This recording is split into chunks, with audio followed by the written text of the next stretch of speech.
In far looms ancient days, before Grandmother Silk arrived and her weavers conquered, noble lords led tribes of bugs towards growth and harmony. Such was their power that they resisted the enthralling melodies and fought against the influence of silk. But ages have doused their flames, stilled their hearts. The four greatest remain, but their forms are broken and their pulse nearly silenced. Hornet can witness their prime only by descending through memory with the elegy of the deep. The lost, barren kingdom of Verdania was once a lush paradise, the waters of which supported a vast ecosystem of bugs. A fierce tribe of warrior bugs defended its borders and were ruled by a pair of princes, collectively known as the Clover Dancers. Beloved by their subjects for their grace and for the ballet of death, they delivered upon outsiders. The Clover Dancers were fated from birth to be inseparable, companions, lords, lovers. So too was their doom foretold. Two children born entwined apart. Two children marked to rule. They danced, they sang, proved blades beyond, but none forgot their birth, for lovers born on beat exact shall be forever cursed. Such was the bond that they seemed to share one mind, one body, and their hearts conjoined. Before the two princes ascended the throne, they forged their legend by hunting the pale stag. This semi-divine mythical being was the first clover stag and is thought to be both progenitor of the clover stags and source of Verdania's splendor. The creature, touched pale, implies it was either raised in power by a pale being, or else a pale being in its own right, though unlike all other pale beings we've seen, has no desire to rule over bugs. The pale stag can summon Verdania's leaves and winds and sprint through space-time. The twin princes trailed the pale stag and ultimately felled it through coordinated effort. This feat earned them Verdania's throne. Here, the trail of the stag touched pale. We hunted her, felled her, as none before were able. Proof it became of our majesty, mark of our divine right. The Clover Dancers ruled with justice and maintained their realm through claw and blade, sneaking away from court to enjoy silence together, which brought the lovers closer. But the curse that hung above the princes arrived in the form of Silk and Citadel. The melody first fashioned by weavers ensnared the minds of many, and those who resisted faced legions of envoys and choristers from the Citadel of Song. Verdania held for a time, but the Citadel was inexorable, and one prince sacrificed himself to save his lands. He willingly joined the ranks of the Citadel and offered his skills in combat and genius in exchange for a promise of Verdania's safety. But the Citadel is fickle and betrayed its word. As his last act, the prince imbued his soul within the automated shells of two cogwork creations inspired by his love. He fashioned the cogwork dancers as homage to tenderness and Verdania's grace. His whole he gave, in desperate trade, to see our caves left safe. His shell and soul became the mold. So long I dared not visit, even as our lands fell to thread and ruin. Instead I wasted, a coward caged, too weak to witness his grace, bound in parody so cruel. The Green Prince remained in Verdania until it crumbled, then abandoned the throne entirely to search the Citadel for his lover. Remorse and grief led him to indifference, and he was imprisoned in Sinner's Road, where he accepted his eternal fate. But when Hornet rescues him, the Green Prince begins his quest for closure, if not retribution. Worse than simply losing his companion, the Green Prince has lost his land and his people. He's Verdania's sole survivor. Freed from prison, the prince is compelled to pursue his wish. He's next found near the high halls, and in conversation suggests he possesses a will strong enough to withstand the haunting. After Hornet confronts and destroys the cogwork dancers, the sick mockery of the prince's pure love, the Green Prince claims his wish has been fulfilled. We know that cogwork bugs are attempts at artificial life, automatons charged by the silk lumaflies that are soul-filled memories of dead bugs. The essence of the Green Prince's companion was preserved in the cogwork dancers. They mime the finesse and lethality of these royal bugs. It could be that the Citadel desired the might of Verdania's bugs, striking this deal to access the prowess of the prince. The memory of his love is painful, but if Hornet assists the Green Prince, she can enter his dream to face both at their prime. The Cogwork and Clover Dancers are a marriage of grace and strength. The automatons mimic well the two princes, but as we see in their slightly different movesets, couldn't fully capture their majesty. When one is defeated, the other continues a sad, broken and weak dance, a symbol that the two derive strength from one another. What kingdom without you? What life alone? An end together. The Cogwork Dancers guard the rise to the cradle, a last test for pilgrims, and the Clover Dancers guard the conjoined heart. Once defeated in dream, the Green Prince may finally rest with the metal carapace of his cherished partner. All to bow, all lost to fear. Remember our strength, remember our rule. Now none to resist but us, alone, against the pale light.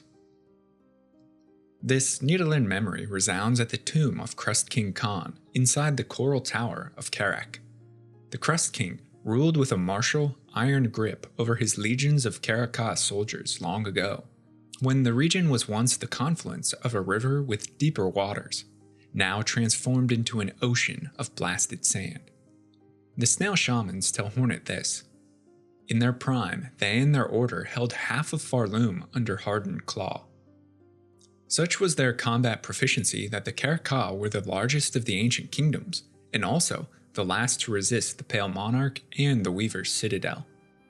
This might be due to the Spartan living and hardened society they cultivated, breeding bugs with strong will, and we know that the haunting can be resisted by those with stout hearts. For some, he was a tyrant, but for many more, Khan was a beacon of strength, and he led, through manipulation of the coral substrate, into jagged weapons and unbreakable defenses. At water's source and coral's heart, our Lord born last to rule. This lore tablet tells of Karak's water-filled past and the fate of the king, the last in a line of independent bugs. When the pale light consumed all Farloom, the Crust King and his retainers retreated to the base of their tower, where their shells hardened to coral, and their life fled them. This is interesting. You'd think that of all the bug kingdoms, the Karakah would die fighting, would give battle to the last, rather than pass holed up in their fortress. Perhaps it's the water and the living coral that give Khan and his legions their power, and that when the waters dried, so too did the life force of these bugs. Hornet finds their forms intact, hardened carapaces. And then, at the edge of their kingdom, stands a Karakah soldier that is stirred back to life when Hornet strums the Nidalee. An old warrior guarding the border of their domain, stiffened by time and awoken by song. They held long at their vigil, far beyond the age of their brethren. Why the Watcher is brought to life when all others have faded is a mystery, but its strikes are still blazing fast. The gray memento it drops upon defeat reads, "Watch, remember, till time, life anew." This is reminiscent of the Weaver shrines that hold the essence of long-dead weavers preserved until awoken by silk. Perhaps the souls of the petrified Karak soldiers are retained by the power of their coral, not truly dead, but awaiting rebirth. This also might explain why the Crust King crumbles after Hornet takes his heart, symbolizing his memories and soul's true death. Spirit of the wood, health of the heart, to seed, to grow. A primordial creature, more root than bug, expanded its essence and gave rise to Shellwood Forest. The symphony of twisting branches and sheltered boughs is orchestrated by Nihilith, heart of the wood. Nihilith is ancient, even among the old kingdoms, a manifestation of life itself. It is the sentience of Shellwood. When the Citadel and Pale influence crushed the lands at their borders, they approached Nihilith instead, peacefully. We'd heard the Citadel once made grudging accord with that creature, sent their servants in reverence, even built a shrine up there somewhere. The Citadel knew they had to appease Nihilith, for the largest pilgrimage routes ran through Shellwood, and a hostile forest would prevent the choir from harvesting labor and souls. And so they sent envoys to Parley, who erected this fountain shrine, which explains why the Old Heart memory of Nihilith is so close to the Citadel instead of deep inside Shellwood itself.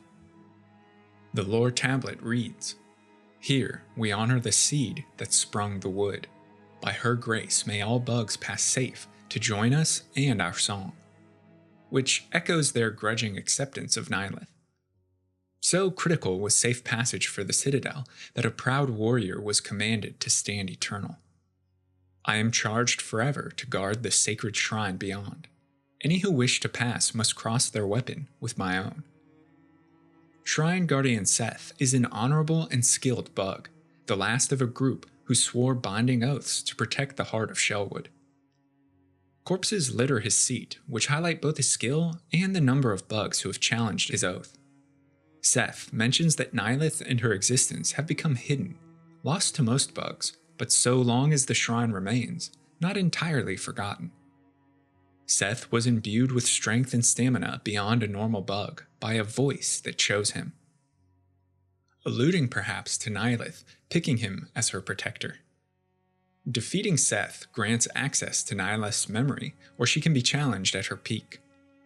She resembles many of the bud and plant-like creatures within Shellwood, the beings to whom she gave life.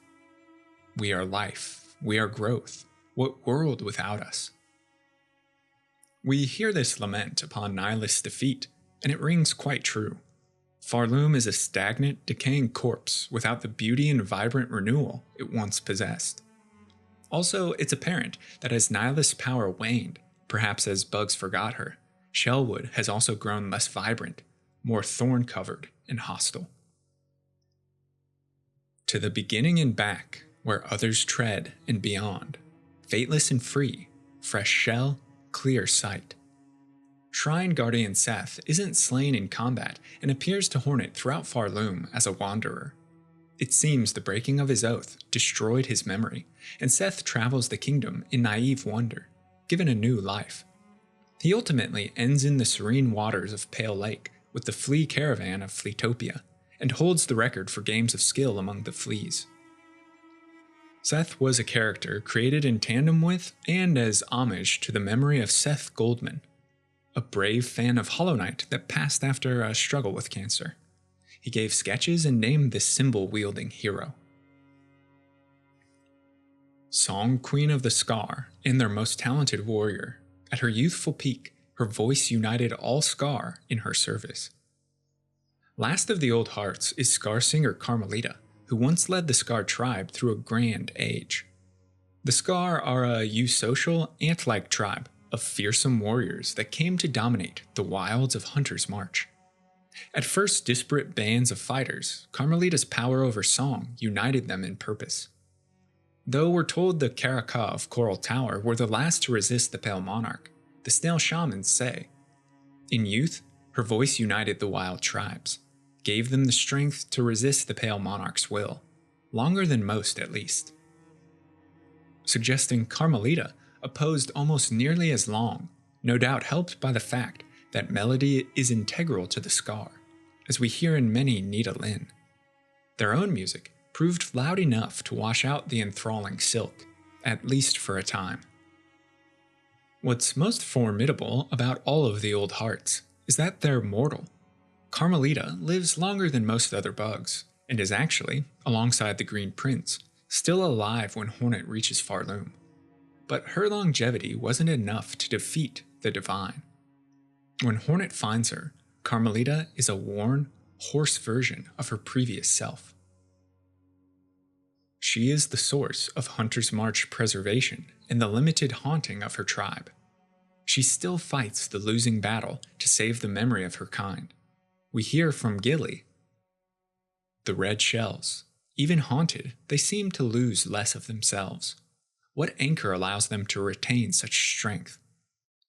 In the arena, Carmelita shows the swift lethality of a queen in her prime. She sings throughout the battle, perhaps deriving strength from the melody. Her Nidalin and that of the memory show a leader who is proud of her warriors, who arms and shields them with her presence, and who stokes their fervor. She's one of Hornet's most formidable adversaries. After Carmelita's heart is taken, Hornet warns that the protective aura around the march is no longer, and that only after many generations can life and growth be restored. Though the haunting works to undo them, the Scar haven't entirely forsaken their queen. A shrine to Carmelita can be found in the green fields, and the Nidalee of Scar enemies show that they mistake the haunting's call as that of their queen, suggesting she's still present in their minds. Now, there's a small group of Scar, mottled in appearance, that seem immune to the haunting and are still loyal to their weakened queen. Among them is Gur the Outcast. Gur is a fearsome hunter, stalking prey and luring them into traps where he captures or kills them. The modeling of his carapace was seen as a curse by the other Scar, who likely exiled Gur and the other two from the tribe, hence his epithet, Outcast. Either their exile or their mottled nature is what seems to have preserved them against Farloom's haunting. Gur has in his lair a trophy room displaying creatures from hunts that have taken him as far as Greymoor and the Citadel itself. Most interesting is the Last Claw corpse, a member of his own kind and one who was the sworn guardian of Carmelita. Could it be that Gur killed the Claw after it succumbed to the haunting to save his queen? Or was his murder of the Claw what had him outcast in the first place? The greatest hunt for Gur, however, presents itself in Hornet. The hunter despises the Pale Monarch, rightfully so, and seems to sense the aura of a pale being in Hornet. Not knowing her motivation, it's likely that Gur sought vengeance for his queen and tribe against one who carried Mother Silk's mark. Though his death is tragic, Gur remained loyal to his queen until the very end.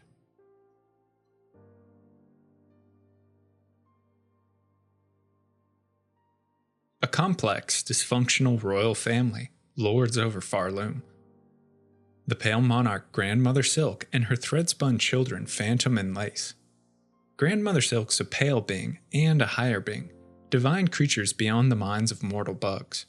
Her name denotes her innate power. She's the primordial source of silk that extends across Farloom. In fact, while Hornet progresses her journey, every cascade of silk threads is angled from the direction of the cradle, Grandmother Silk's resting place. The pale being arrived in Farloom and desired a race to dominate that would heap devotion upon her, and so, with her silk-infused light, she elevated a primal race of Farlids in strength and intelligence, transforming them into the Weavers. Now, I talk at length about the period of history where the Weavers, also called the First Children, rebelled against Grandmother Silk and wrested the kingdom from her grip, imprisoning the Pale Monarch in slumber high atop the cradle, in my video discussing the complete story of Silksong, which you can find here.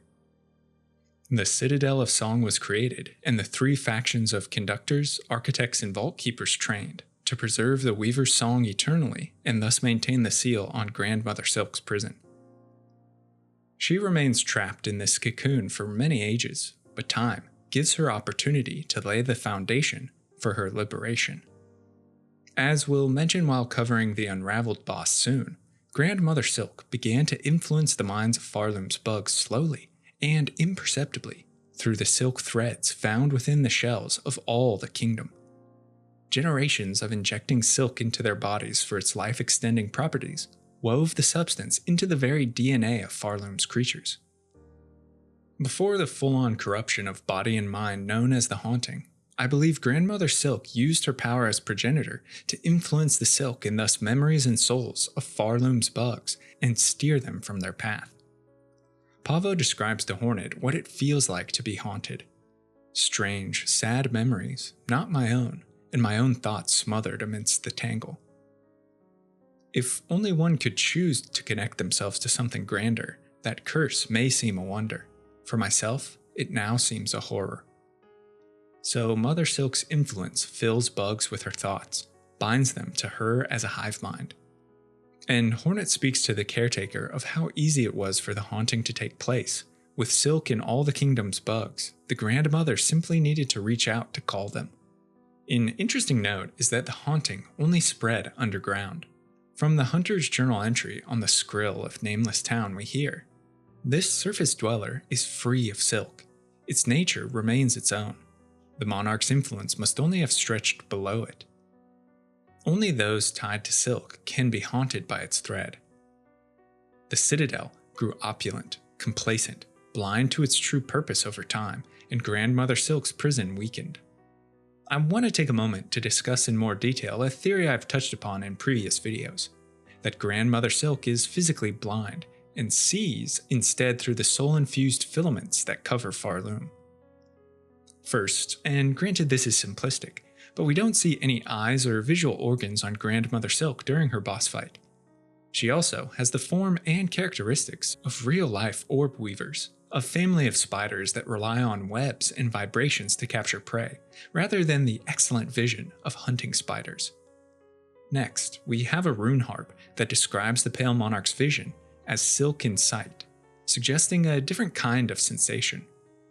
On top of this, Eva, a creature of divinity mimicked, herself sees a bug's soul, silk, and memory, their crest, rather than their physical appearance, and could be the same vision as the divinity she was made to emulate.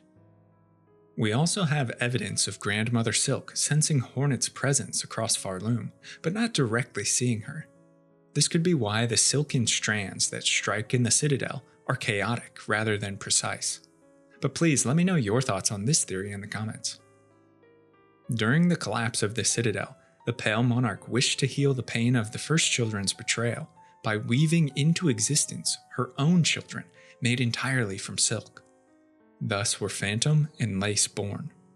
Better a child spun mad than none. Better a child spun frail than none. Better a child spun pure than them, one to wish our waking. From our silk, a child born loyal. This silk memory, after defeating Lace, highlights Grandmother's desire. She wanted children who were loyal, who were grateful, and who would liberate her from her prison. But reality seldom meets expectation.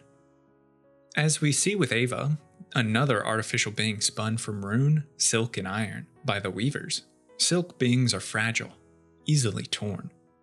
Phantom, the elder sibling, was Silk's first attempt and is hampered by the truth of their existence. Though gray with age, their frayed form suggested a being strung from silk. Phantom's shell has stiffened, turned gray, and their silk stretched with age. To preserve themselves, Phantom must often spend time in a chamber like Eva's, which we see in the needle and memory of the siblings conversing.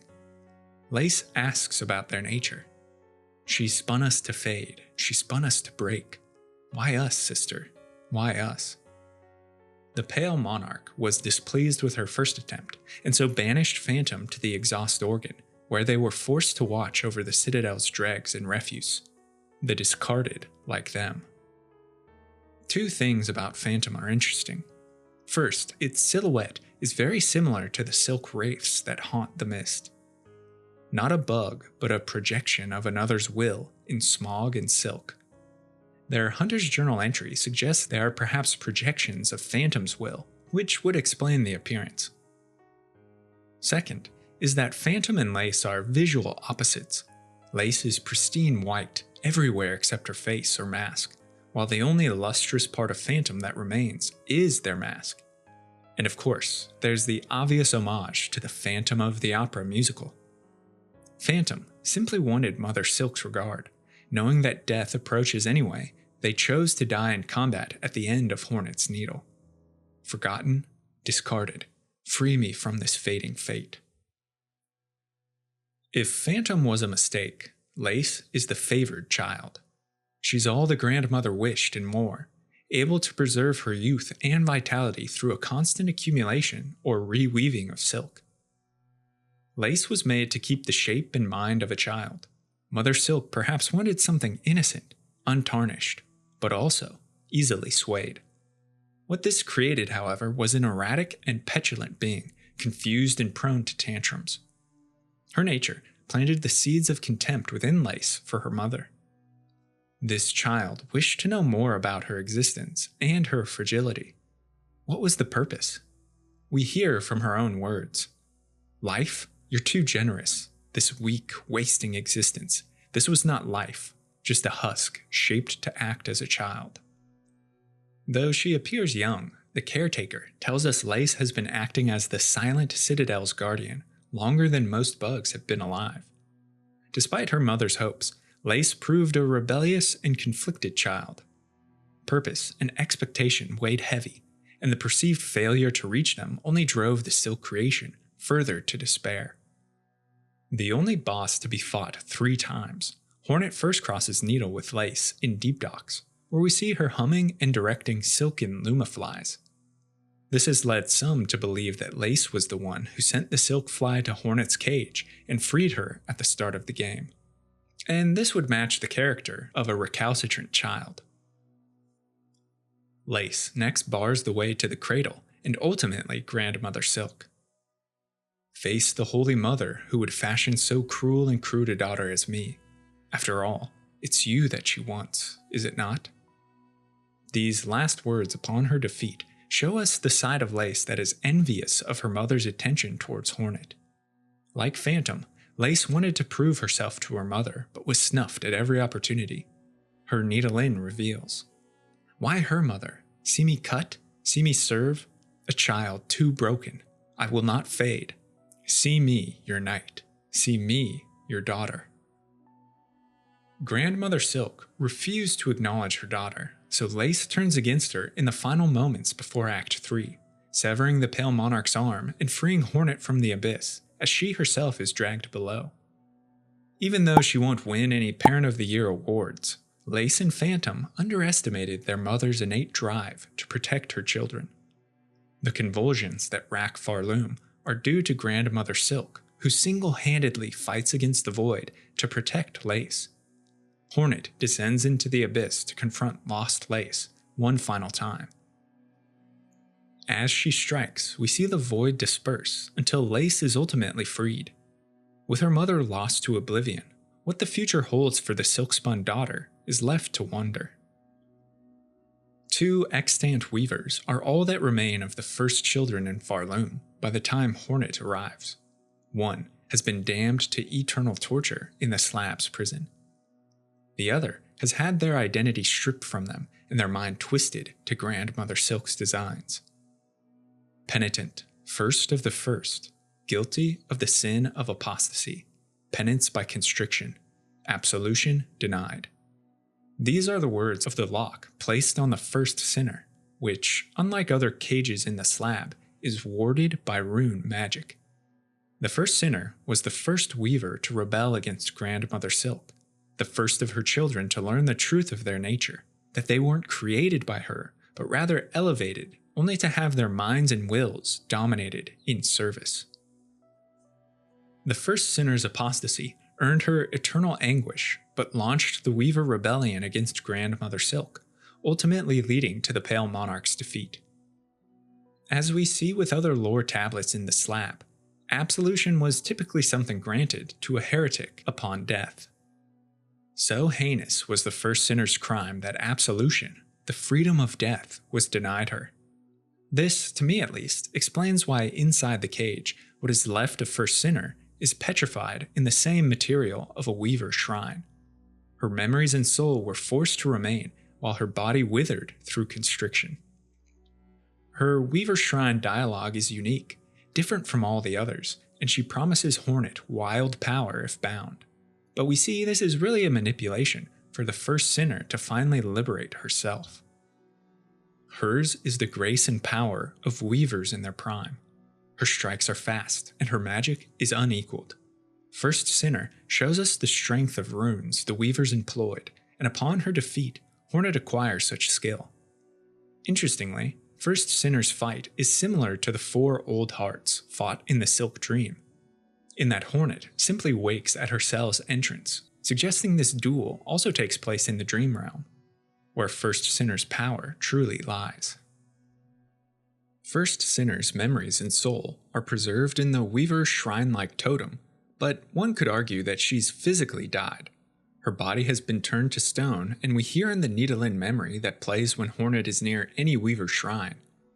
Faded, forgotten, bound, our silk, our memory, through ages, wait, and die, for those who come after.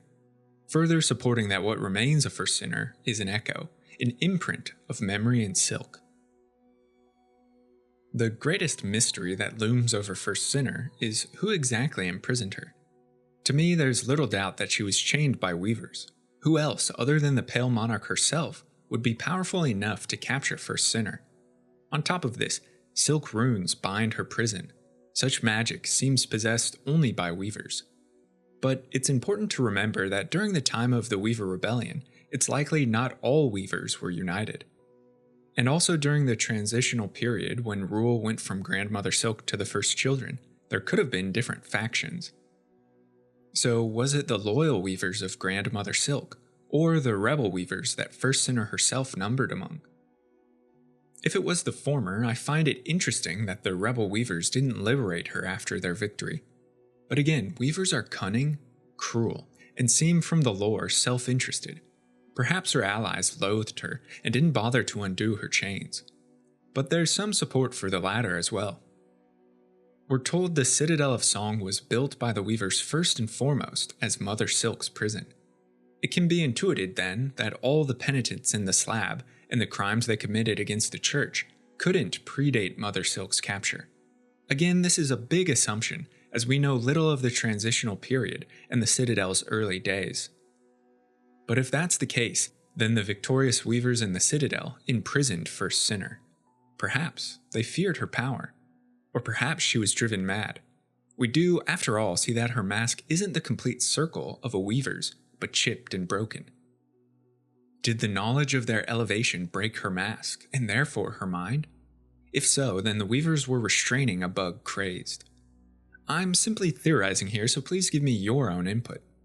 Now, as to her identity, there's not too much to go on save her own powers, and a weaver effigy found close to the First Sinner's prison. There's a theory that First Sinner is actually the weaver Atla, namesake of the largest weave nest in Farloom. The weaver effigy found mentions a prayer to Atla. It also describes her as the weaver of time, and we do see how time seems to have been twisted in the dreamlike boss arena of First Sinner, perhaps alluding to this power. As she was one of the greatest of weavers and chief architect in fanning the flames of rebellion, it would seem appropriate to name the biggest weave nest after her. So, do you think this chained spider is the great weaver Atla? Her body seemed a weaver's, but her mask had been forcibly removed, and her own silk was bound useless by heavy pins lodged through her spine. This is the fate of Widow, who plays the silk threads above Bellheart and guides them in haunting the villagers below. A commandment on a rune cage inside the cradle suggests Widow was an unfortunate weaver whose ancestors had escaped Farloom long ago, but who was captured by the haunted choir and brought back to the Citadel. Weaver in quarter part, last of their line, staked to service, tracked and taken beneath the city of steel. 8 choristers, 12 envoys lost to task. Masks in Hollow Knight represent a bug's character, their identity, and masks have the power to override thoughts. When Widow's mask was stripped from her, she more easily succumbed to the haunting and fell under Grandmother Silk's thrall. A silk memory within the cradle shows Widow's purpose, to strum a song not in keeping the monarch asleep, but to stir her waking. Our mother true, our light divine, wake, wake, wake, glory to you, devotion to you. In dialogue, Widow claims that she snares bugs with her needle in to present as gift to honor Grandmother Silk's waking. Just like First Sinner, Widow's identity and past remain a mystery. I think the argument that Widow was the weaver mentioned, taken beneath the City of Steel, has some support. Other than the obvious needles lodged in her back hearkening to the words, staked to service, we hear in the Hunter's Journal and in dialogue with Chakra that Hornet qualifies Widow's nature. She seems a weaver, if she was a weaver. Clearly, Hornet herself isn't convinced Widow's nature, so the chances that she's a full first-generation weaver seem slim. But the counter-argument, that Widow was the last of the first children to remain in Farloom, also has legs. In dialogue, she refers to Hornet as spawn of those who dared to flee, hinting that Widow didn't number among the weavers who escaped the kingdom. In her cradle needle-in memory we hear, "Of the first, the last." And also Widow's boss fight Needle-in echoes this sentiment. The last, eternity alone. So it seems plausible Widow stayed in Farloom with the other weavers, most likely to continue the Silksong and keep Grandmother imprisoned. So how did she lose herself and come to worship the Pale Monarch? Either Widow had always remained loyal to Grandmother Silk, or she was corrupted, just as other bugs of the Citadel, by the whispers of the haunting. Her Silk memory cutscene shows Widow strumming her melody before being bathed by what I could only consider pale light, a sign of Mother Silk's influence. Of note, Widow is masked and without pins during this memory. I think this could suggest Widow was lured by the Pale Monarch's influence, and that she had her mask stripped and pins lodged to bind her Silk by her fellow weavers to prevent Widow's betrayal of their cause. Perhaps they even locked her in a ruined cage for safe measures. But when the weavers died out and the haunting consumed Farloom in full, Mother Silk's Citadel freed this loyal first child and allowed her to sing a song of waking. A line in the Needle-in memory, "Spin, bind, punish," might hint at Widow's contempt for those weavers that wronged her and those who refused Grandmother Silk's gift. In any event, Widow is twisted to serve and works to add slaves to Grandmother Silk's retinue. Widow and First Sinner share attacks, the fighting style common among all weavers, though with her silk reserves bound within her shell, Widow's far less powerful.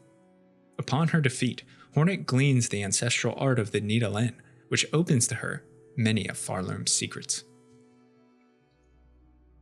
The ghastly surgical bays of White Ward are where the Citadel first injected its members with the life-extending power of silk, and it's where they continue to heal those injured by reweaving thread, or, if they're deemed irreparable, where their silk is stripped from them, where their soul is extracted, and where their husk is burned in the furnaces below.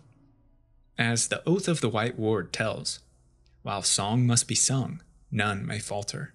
Infirmity, sickness, death, all are banished from our Citadel.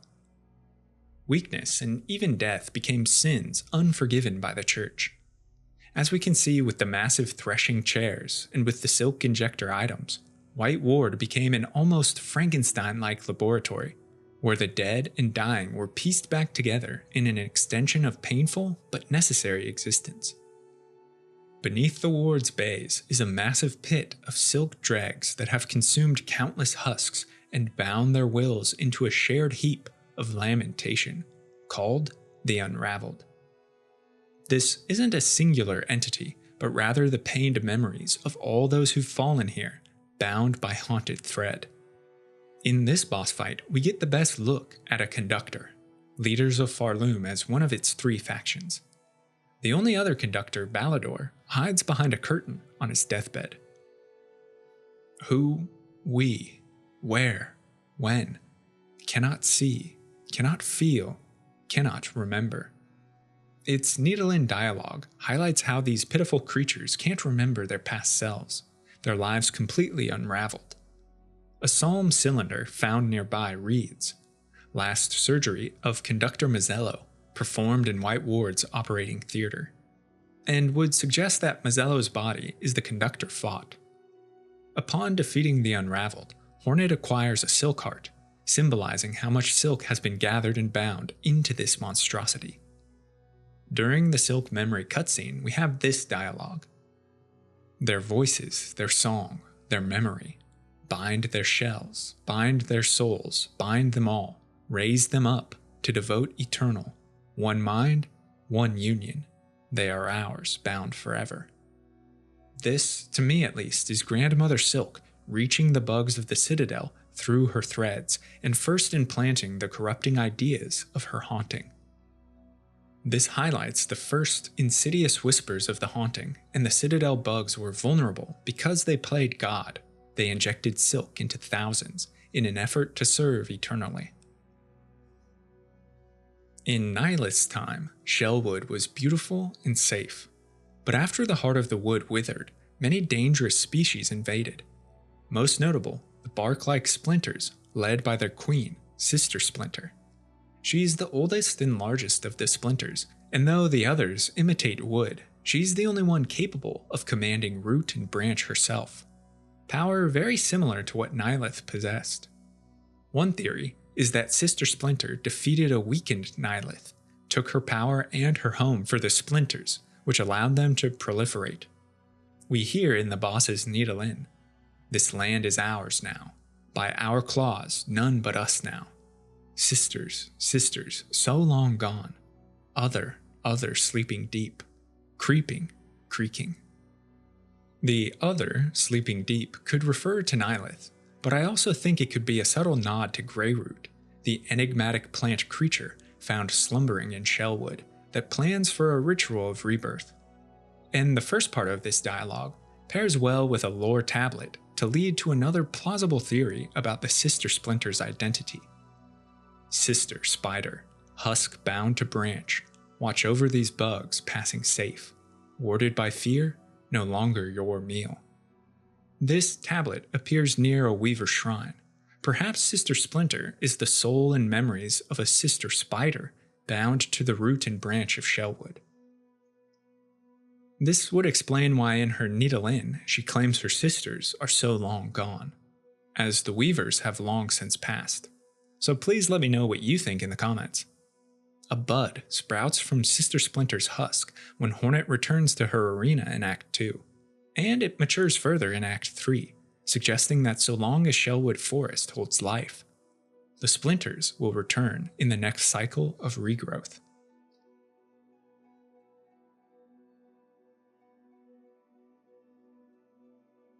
Trapped by regenerative silk within the marrow, a Bell Beast struggles for its freedom. When Hornet approaches to release it, the Bell Beast attacks and initiates its boss fight. But the Bell Beast is simply scared, thrust into a frenzy and defensive posture after almost being overcome by Grandmother Silk's haunting. Defeating it calms the Bell Beast, which then binds itself to Hornet and offers itself as mount. It's a massive bug with a thick hide that allows it to gallop through the bellways that connect all regions of Farloom. Most other bugs would be crushed by the weight of the bells, but this beast slides effortlessly and likely nests inside the bellways. A silk heart is dropped upon its defeat, which suggests massive amounts of silk were used to ensnare the beast. We also know that those with strong wills are more resistant to the haunting. Its size mixed with its resolve make the Bell Beast truly formidable. A reason for this shows itself in Act 3. As Hornet fights the Bell Eater, perhaps the beast's natural predator, her companion comes to her aid and deals the final blow. From beneath the bells emerge 3 beastlings, her young that she protects fiercely, though no sign of a mate can be found. The Bell Beast coos when playing the Needle Inn, but data miners have plumbed cut game files to uncover dialogue she once had. Time will come, return to the bells, feeding, growing, meat for the young. These are her thoughts about her beastlings, but while tied up with silk, the Bell Beast has different dialogue. Pale snare, strength stolen, fight, struggle, chosen, caught. She was trapped within the Pale Monarch's web, which seems to have sapped her strength. She also mentions that she was chosen. Why, we can only speculate, but to have a creature as formidable as the Bell Beast, bound to the haunting, would greatly bolster Grandmother Silk's plan. In a past age, the growing Citadel relied on the expertise of masters to train their choristers in the art of needle and claw. 3 Pinstress sisters were all that remained of that illustrious order. They were betrayed by the Citadel and hunted for their knowledge. One of the sisters went to the putrefied ducks in Bilewater, or perhaps she worked thoughts of vengeance into action. But if she sought alliance with the Stillkin, she was disappointed and ultimately met her death, but at whose hand remains uncertain. A Needle Inn memory lingers and plays out. Must we hide, dear sisters revered by all, feared by all? The Pinstresses were legends throughout Farloom. The second sister retreated to the volcanic caverns of the far fields and took up a new vocation as a seamstress to hide from the Citadel. At a certain point, the Citadel sent bugs and a massive automaton against her, but she proved the skill of the Pinstress and defeated them. The last sister retained her title but fled to the far reaches of the blasted steppes. As her hunter's journal entry details, the pinstress spent a long age in solitary exile, and when Hornet approaches her hut, she's asleep, in deep meditation. The pinstress claims that living in a harsh environment keeps her sharp, but she also hides from Farloom's citadel. She offers to train Hornet and grants the ability to charge attacks if the offer is accepted. It's only in Act 3, when the kingdom faces collapse, that the pinstress can be challenged. She posts a wish called Fatal Resolve, in which she asks a great warrior to meet her atop frozen Mount Fay in a fight to the death. Pinstress has resigned herself to doom as Farloom descends into oblivion and wishes to die on her terms.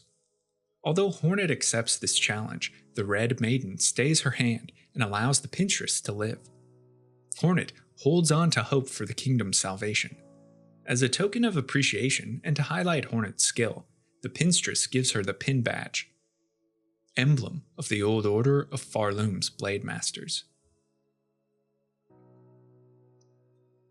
A gleaming order, clockwork sentinels, so impressive, majestic in function, they were charged, bound to the highest holy duty.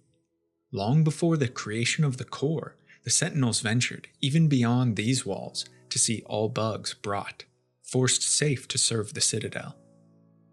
The 12th Architect's words describe the prowess of the gilded knights that once guarded the Citadel and its pilgrims.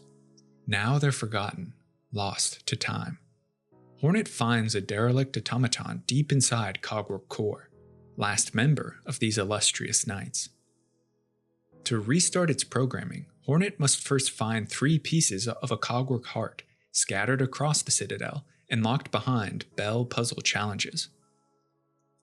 Now, who exactly divided the heart and why isn't certain, but of their make, the 12th Architect says, "That heart is an inspired form, conceived by the first of my line for a knight of cog and blade. In it, I see my predecessor's talent, immense, now lost, forgotten." Inserting the heart activates the second sentinel, last of its line, who aids Hornet in cleansing the Citadel of haunted bugs.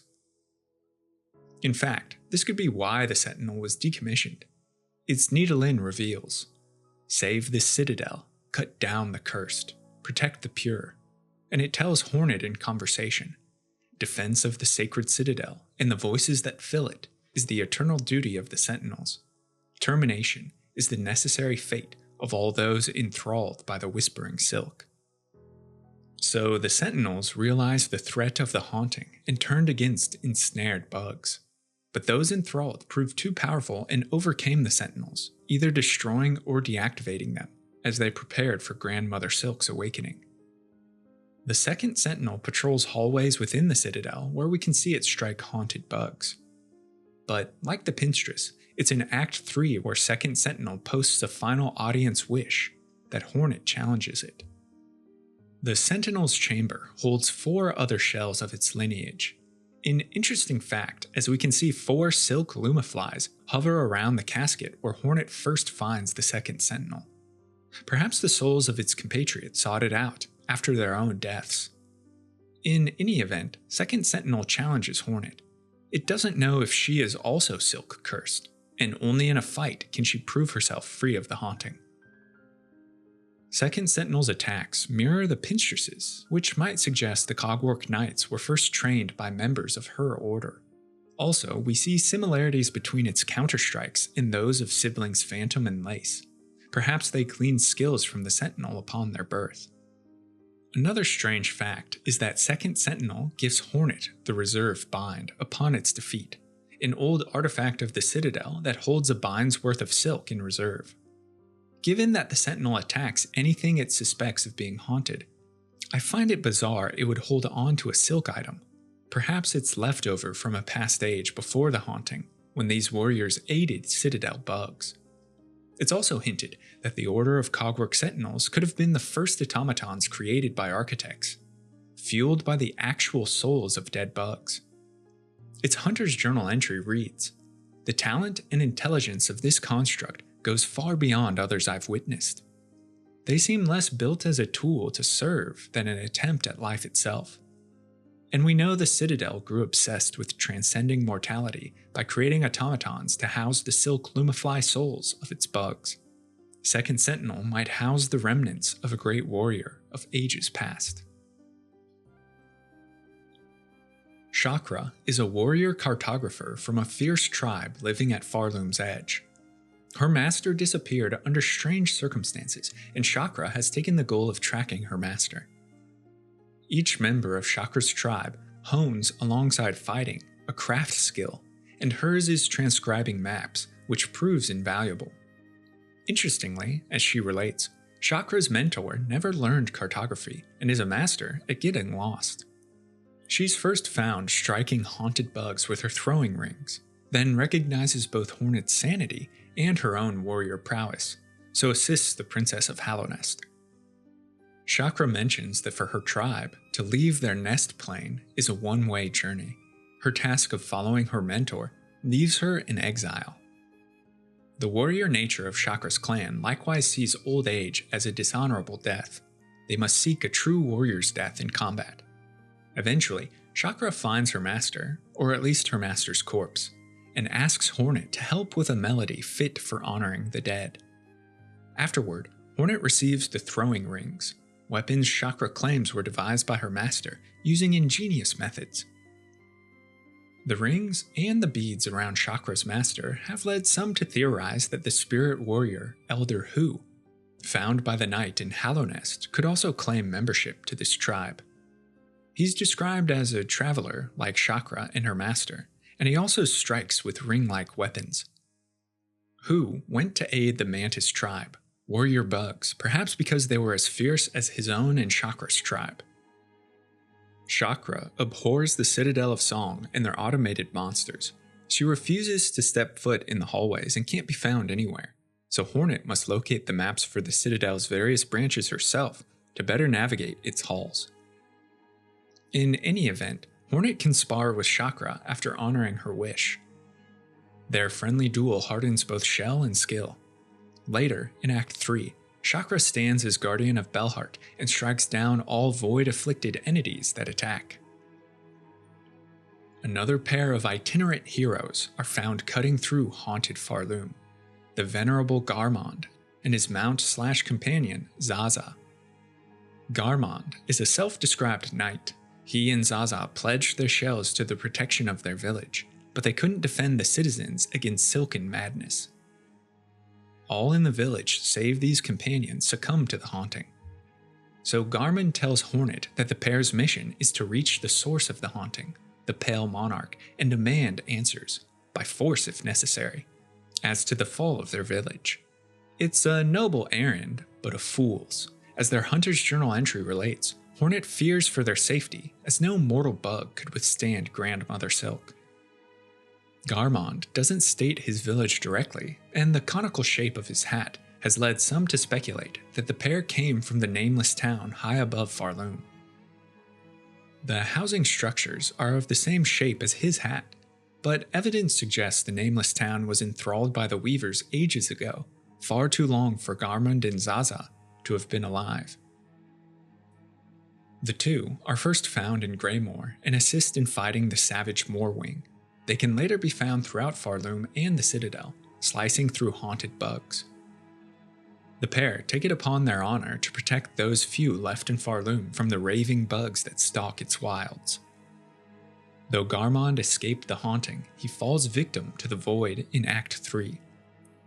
Black tendrils corrupt his soul, and he's transformed into lost Garmond. Zaza attempts to rescue him through Hornet's intercession, but she's too late and must put the noble knight to rest. He drops the hero's memento upon defeat, the last heirloom of the pair's village, now wiped from memory. Ever a faithful companion, Zaza remains by Garmond's side and sings of how the two will meet again in the next life. A tragic end for one so honorable. Two foremen, two brothers, oversee the smelting, excavating, and crafting in the volcanic caves of deep docks. The four brothers, Cygnus and Gron, are the most senior of smelters left in deep docks. and like all bugs underneath them, save Forge Daughter and her companion Ballo, are consumed by the haunting. Despite their madness, the four brothers continue their eternal task of mining and industry, providing critical ore and weapons to the Citadel bugs above them. A lore tablet in Deep Docs tells us of the timeline for workers and what duties must be performed. The brothers ensure their holy charge is carried out and punish those who fail. The work endures, forged by holy duty, tempered, molded. For Farloom everlasting, we continue the task. Gron strikes Hornet at a distance as she approaches their office, and inside their boss room, we see the dozens of reports, commands, and orders Deep Docs handles. The theme of their boss fight is shared with Fourth Chorus, perhaps connecting the Gargantua's metal frame to the forging of these brothers.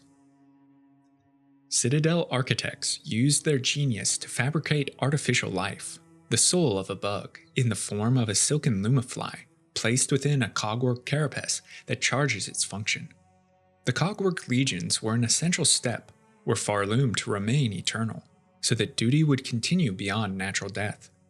A chorus is a titan of steel, used to lay the foundations of the Citadel and destroy opposition to Farloom's expansion. In the Underworks forges, where architects once crafted, we see several decommissioned choruses awaiting silken power. These monstrosities are so named because it takes dozens to hundreds of silken lumaflies, in essence, the souls of an entire chorus, to charge them. Their Needle-In reads, "We, all together, serve beyond shell. We were many, we are one." The fourth chorus was potentially sent to far fields to hunt down one of the three Pinstress sisters who once trained Citadel warriors but were betrayed by them and fled for their lives.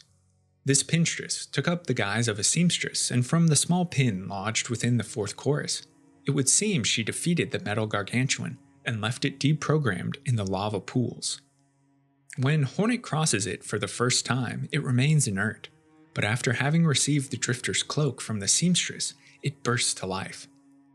I think this could be due to the fourth chorus detecting a trace of its Pinstress enemy in the cloak Hornet now wears. Once defeated, we see the countless silk lumaflies escape from its eyes, the souls of the chorus now free. The blasted steps are sand-battered wastes that stand as a final obstacle for the pilgrims wishing to cleanse their sin and gain entrance into the famed Citadel of Song.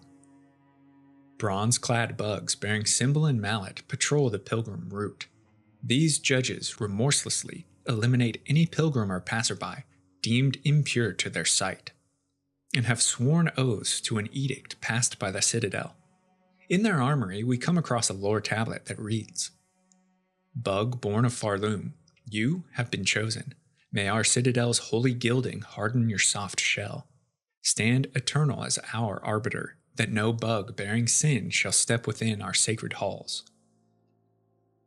The last judge holds vigil at the Citadel's gate, a bug that's grown massive in countless generations of unwavering duty.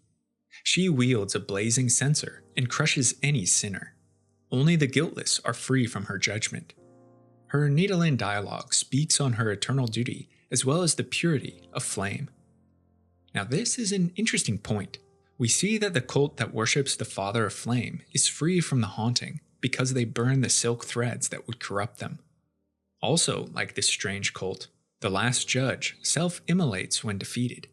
Could she be free from the haunting? Even more, could she secretly be devoted to the Father of Flame? Let me know what you think. Greymoor is the damp home to the Citadel's looms where reapers gather silk dregs that fall from the miasma of dead souls, belching from the exhaust organ, and spin them anew so the chorus will never run out of priceless silk. As the litany of the worker reads, "May we catch the dregs and never tire. May we clean the dregs and never hunger. May we spool the dregs and never falter." If that weren't bleak enough, Greymoor's workers are constantly watched and hunted by a dangerous predator, the Moorwing. Vermin known as mites infest Greymoor, and bugs within the Citadel bred from this stock, a beast terrible and winged. Morwing was controlled by wranglers who unleashed it upon dreg workers attempting to flee their eternal task. But when the haunting consumed Farloom, the Morwing broke from its cage and now flies through the rain, hunting workers and pilgrims alike. From its needle in we hear, "Free to feed, free to fly, kill the captors." And several times, as Hornet approaches Belhart, we can see it launch from its perch in the background, hunting the Princess of Hallownest. The Citadel of Song once employed a legendary chef to command its sculleries and kitchens, to prepare great feasts for the honored choir. But long ago, the chef was shamed for committing crimes of taste in the dishes they made, exiled to Sinner's Road, where they continue, in their silk-maddened state, to cook delicacies. Disgraced Chef Lugoli and their sous chefs are busy experimenting with muckroach and muckmaggot when Hornet approaches their lair. The haunting has twisted Lugoli's mind, and lack of resources has pushed the chef to pursue ever more unsavory foods with which to continue their work. As the Hunter's Journal tells us, returned to their home caves, this chef continued to devise delicacies too repulsive for any bug still sane. The odious truth of the chef, and perhaps reason for Lugoli's disgrace, is only uncovered after they're defeated, and Hornet uses the Silksong ability to access the pantries above. Here we see sapient creatures, from muckroaches to craws to, most disturbingly, roach farmers, pickled in jars. Lugoli was using pilgrims and workers of the Citadel to craft their dishes. The haunting turned them cannibal, and they believed the most savory taste came from a bug's true essence. To play the needle in reveals Lugoli's crazed memory. Shells to soak and define, Farloom's flavor, Farloom's soul, preserved, remembered. From you all, for you all. Essence, true essence. To help pass eternity, the cultured bugs of the Citadel often watched plays and listened to performances on their grand theater. The bombastic Trobio commands the stage. He's flamboyant, he's vain, he's the only color and entertainment left in a citadel deadened by a cloak of haunted thread. As the Hunter's Journal relates, Trobio is convinced that only dazzling performance can raise Farloom from the throes of death. In conversation with Hornet, he claims that fate has chosen both of them to dance a fearsome duel that will awaken Farloom and spare it from death. His needle-in dialogue reveals, "The light, the heat, the glory, these wings blaze radiant. Awake and witness."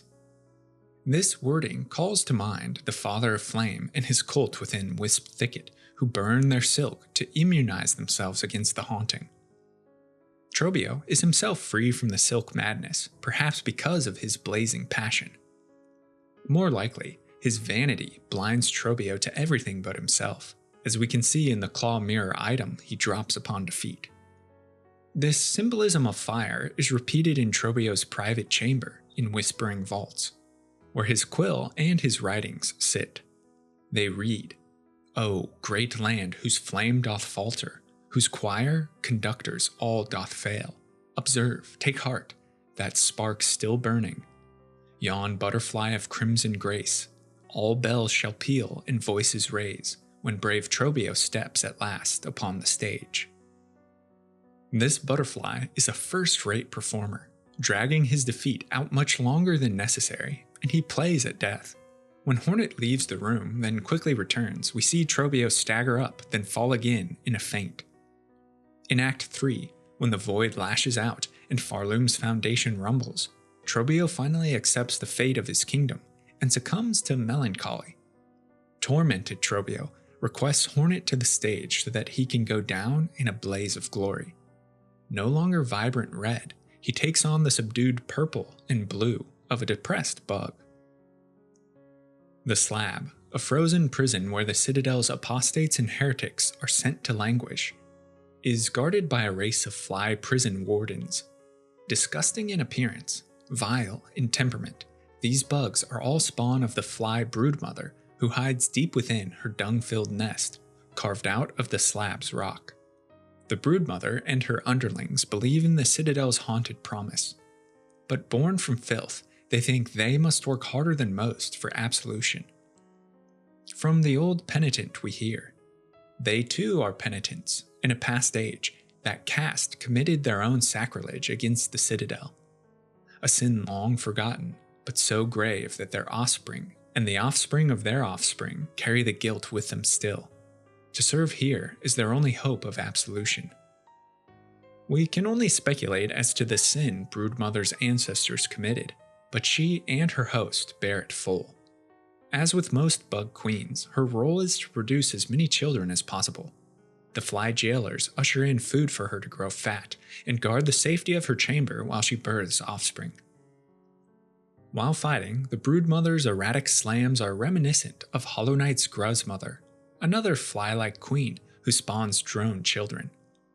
If Hornet slays her and then returns later, a baby broodling can be found within the dung heap, the fledgling new queen to ensure the fly race's continued existence. A monstrous beast remained in deep slumber for ages, but as Grandmother Silk rattles Farloom's foundation in Act 3, the beast is stirred to waking. The Bell Eater is a centipede of mythic proportions, something akin to a leviathan passed down through tall tales. This bug is very real and invades the bellways, sending the much smaller bell beast into hiding and forcing Hornet to confront it if she wishes to travel these routes again. Famished from its dormancy, Bell Eater devours all in its path. From its acid and corrosive attacks as well as its name, it could be assumed Bell Eater consumes the metal of the bellways. Or perhaps it once hunted other bugs like the Bell Beast through belled avenues. As Hornet fights, she's joined at the last moment by a returned Bell Beast who delivers the death blow to this monster. With the bellways restored to relative peace, the Bell Beast introduces her beastlings to Hornet, and these little creatures come to her Nidalee call to assist in her journey through Farloom. The bird-like bugs of Craw Lake swoop down on unsuspecting pilgrims and hoard treasures within their mud nests. Hornet does battle with them as she travels Greymore, and in Act 3 she's given a summons to appear before the Craw Court for her crimes. The race of Craws are based off real-life crows. Crows are incredibly intelligent and social. There's a phenomenon called Crow Court, where several crows gather to harass, discipline, or kill a crow perceived to be guilty of stealing or territorial violations. Deep within their lair, the Crawfather sits as grand judge among a jury of Craws who gather for court. Only through battle can Hornet prove her innocence. From the Nidalee of the Craw Juror and its journal entry, the Craws see Hornet as a villain responsible for their land's collapse, and to a point they're right. They implore their lord the Crawfather to end Hornet. Did he recognize my part played in this land's void-strung state? If so, perhaps his judgment was not unfair. To these bugs I have brought much destruction. After his defeat, Crawfather drops the Craw Memento, a token that absolves Hornet of all past or future crimes. The Craws flee when their lord falls, but if Hornet returns to the court, there's no sign of Crawfather's body, which might suggest he survived their confrontation. Not all bent knee to the Citadel of Song, nor did all follow the religion of the Weavers and Grandmother Silk. Two groups openly rebelled against Farloom. The first were the firebugs of Wisp Thicket, who follow a strange cult centered around the Father of Flame. This massive effigy rests within a large bell home and is worshipped by the burning bugs. These ones somehow learned to call and guide the scorching wisps that share their thicket. Whether through dominance or reverence is unclear. It could be that the Father of Flame was the first of these bugs to control the fire, and thus protect his followers from the threat of Silk. The burning bugs are unique in that their religion guards them from the madness of the haunting. As the Wispfire Lantern, an item dropped after defeating the Father, demonstrates, these bugs consume the Silk and soul within their own shells to produce flame. Without Silk, they're unaffected by the Grandmother's haunting. That the Father of Flame could be the first bug to channel fire magic is supported by the boss's journal entry. The remains of an aged bug were housed at the pyre's heart. The structure suggested they wished for immolation. If so, I have seen their wish granted. So, an elder, the true father, was housed inside the effigy. A charred bone scroll tells us a little of their beliefs. Hail to your heat, O glorious flame, you who builds and breaks us. Sear our shells, char them black, that we may rise to join you, wreathed in bright and blazing joy. All burning bugs seek to join the Father through self-immolation. The Father of Flame summons wisps throughout the boss fight, and to illustrate that the totem isn't alive, the object doesn't grant Hornet silk upon strikes. Once the Father is defeated, the charred husk of the old bug within falls uncovered. And with their deity destroyed, the burning bugs that remain in Wisp Thicket explode in a ball of consuming flame. The second group that resists the church are the Stilkin tribe that hide within the muck and toxins of biowater. The Stilkin are led by Groll the Great, chief and chaplain of the Stilkin, forever raging against the Citadel that chokes their caves and sees them suffer. This description suggests that Groll, like the Father of Flame, is a spiritual leader, as a chaplain is a member of clergy attached to a church or religious institution. Perhaps in mockery of the Citadel, Groll has declared themselves deity to compete with Grandmother Silk. Groll and the Stilkin hate the Citadel. Its machinery diverted the once pristine waters of their native lands, and its exhaust now seeps into their homes, transforming them into the inhospitable wastes that they are.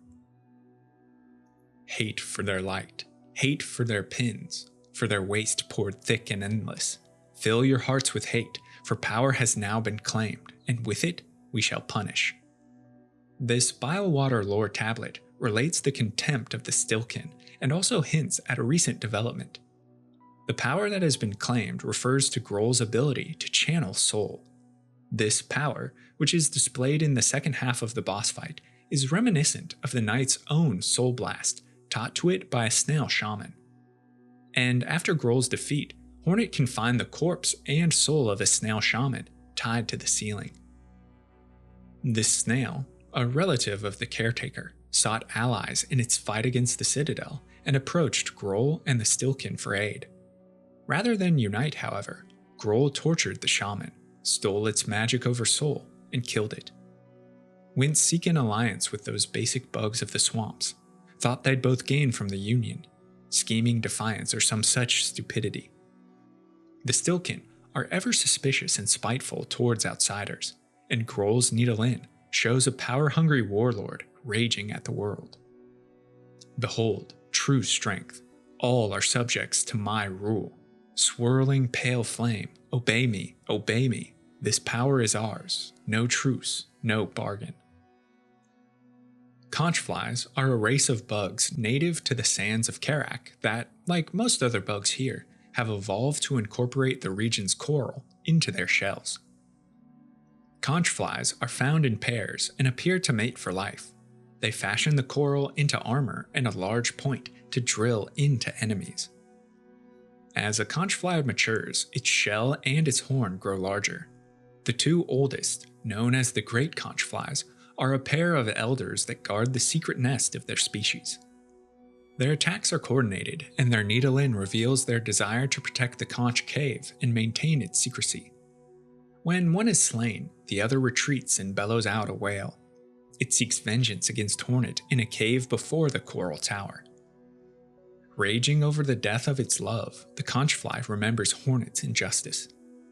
That scent, carried still, alone, empty nest, crush, pierce your shell.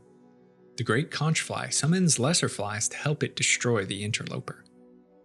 The first boss of the game, Moss Mother, is most significant to the lore for the massive foreshadowing bomb she drops about Grandmother Silk and Silksong's themes as a whole. Motherhood is an instinct that can push creatures beyond what seems their normal limits. It turns even weaker beasts like these into formidable foes. If that doesn't smack of Grandmother Silk's death throes in Act 3 to save her daughter Lace from the void, then I don't know what does. The Moss Mother is an adult, fully formed Mossmer. a race of generally defensive bugs native to Moss Grotto. Moss mothers are a nuisance to civilization, invading structures and infesting them with their young, as they make nests of them. One moss mother makes a home in the ruined chapel, and 2 more are found deep in Weavenest Atla, using its ruins for protection. They drop the Weavelight device after defeat, suggesting their kind has been slowly breaking down the Weaver's nest for generations. A 4th moss mother rampages through the grotto in Act 3. Fighting this many suggests that mossmers are quick to grow and a hardy race of bugs, surviving in even the void-afflicted kingdom. To our dead lands, life, the buds must grow, only a little, only a spark, too dark. This is the needle in memory of a corpse found in the wild wormways. Alchemist Xylitol came to the wormways with his assistant Zango to research the dangerous substance plasmium, also known as lifeblood. This substance grants vitality, clarity, but has a mind of its own. Users crave it, and excessive doses can kill. Plasmium transforms mind, body, and environment, twisting what was once natural into a blue-hued mockery. Xylitol was sent to Wormways by his master to study how plasmium grows in this hostile environment. He ordered his assistant Zango to seed the corridors with plasmium in hopes that the substance might flourish. Zango dies while performing his duties, but in Act 3, we see the fruit of his labors. All Wormways is overrun by the infectious plasmium. Lifeblood butterflies spread their wings, its tendrils reach into the earth, and many creatures have been twisted into lifeblood monsters. Zango is no exception. Husk of an alchemist's assistant granted false life by plasmium. Plasmified Zango spews the substance from its shell. As proof of lifeblood's power, Zango regenerates health quickly, though if Hornet uses the plasmium phial granted to her by Xylitol, she can extract large amounts of the substance and drain the corpse of its fuel. Who exactly his master was that discovered plasmium isn't clear, but Xylitol eventually shares Zango's fate, his body overcome by the luminescent scourge. An incessant rumble echoes from deep within far fields and comes from inside the Chapel of the Beast, a ruined shrine built by ancient bugs that revered the raw strength and fearsome nature of Farloom's wilds. The savage beastfly lives up to its name, largely considered by the Hollow Knight community to be one of the most annoying and difficult boss fights in the game, as this subreddit community might hint. There are 2 potential explanations for its smashing of the wall upon entering the boss room. First, it's trying to escape. From the many traps and cages within the chapel, it could be assumed worshippers of the beasts hunted and confined such creatures for their rituals. When the haunting led to abandonment of the chapel, the beastfly broke its chains and is trying to liberate itself. But a second, more intriguing explanation is that it's trying to reach what lies beyond the wall. The husk of an even larger bug that contains the crest memory of the beast rests here. From the beastfly's needle in we hear ancestors' echo, rumbling cry, scars and cracks in stolen lives, distant dark, vivid red, break through, break through. This creature could be savage beastfly's ancestor, whose lament drew the beastfly here, and it could be trying to break through to unite with it. In Act 3, a second beastfly is attached to a wishboard hunt and can be found in the volcanic arena of the 4th chorus. In the ossified pathways of Bone Bottom and the Marrow, several soft bugs called skull scuttlers use the calcium-rich shells of dead creatures as defense. They disguise well into the environment and prove a difficult armor to crack.